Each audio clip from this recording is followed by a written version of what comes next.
Hey everybody, Mr. Wallowitz here. Going to walk you through this Google slide presentation as to why many African Americans at the turn of the 20th century were starting to migrate from southern states into northern cities in what is referred to as the Great Migration. Newark on a map. We're going to explore the dramatic movement of African Americans from southern states to northern cities at the beginning of the 20th century.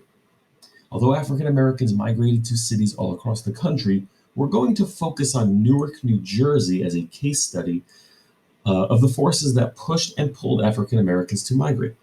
In order to understand why this migration occurred, we first need to consider the historical context in which it took place. Disenfranchisement. In 1867, African American men voted for the first time in the South. More than 1,500 African Americans were elected to office from 1865 to 1876. However, beginning in the late 1860s, white Southern vigilante groups, most notably the Ku Klux Klan, used violence and intimidation to prevent African Americans from voting.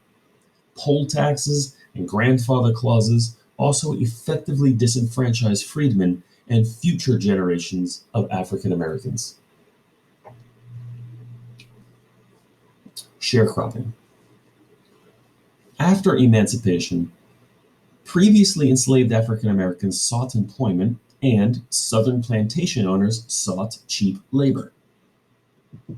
Laws barred African Americans in the South from most occupations other than agricultural labor. Sharecropping became the dominant economic system in the Southern agriculture. In this system, landowners signed agreements with farmers to work the land in exchange for a share of the harvested crop. Landowners or local merchants often sold or leased farming supplies such as seeds, fertilizer, farming tools to sharecroppers on credit. The sharecroppers would then repay the landowners after the crops were harvested. However, high interest rates, unfair contracts, and unpredictable harvests often led sharecroppers to become deeply indebted to landowners. Laws often made it difficult for sharecroppers to sell their crops on the open market and prevented them from moving if they were in debt. Approximately two-thirds of sharecroppers were white and one-third were African American. Jim Crow laws. After Reconstruction, with federal oversight gone and African Americans barred from the polls, state and local governments in the American South enacted laws mandating racial segregation. These laws required African Americans to use separate public facilities.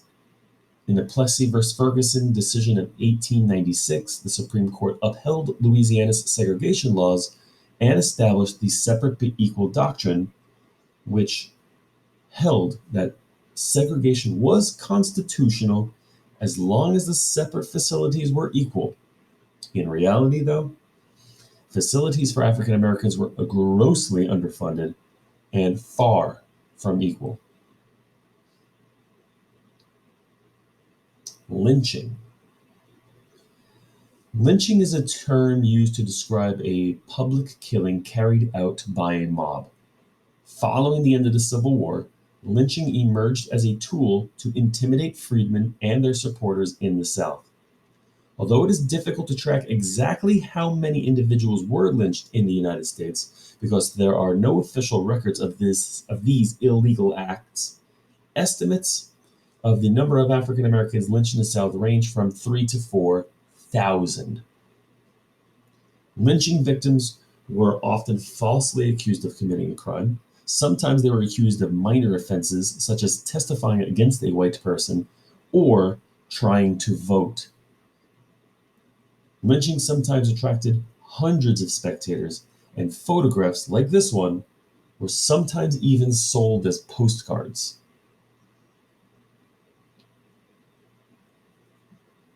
distribution of African American population in 1900. This map, produced by the United States Census Bureau, depicts the distribution of African Americans in the United States at the time of the 1900 census. At that time, the vast majority of African Americans in the United States lived in the southern states. The Great Migration. This began to change during World War I.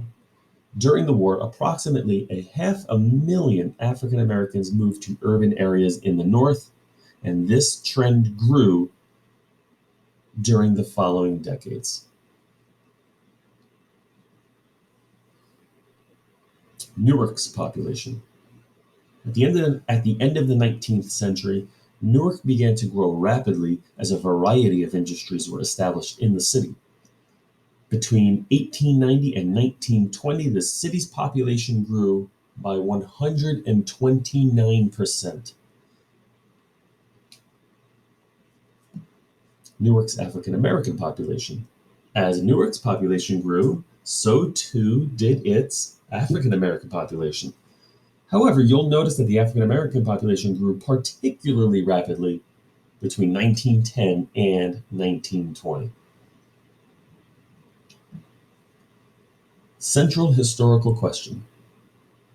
We're going to analyze a series of historical documents in order to answer this question.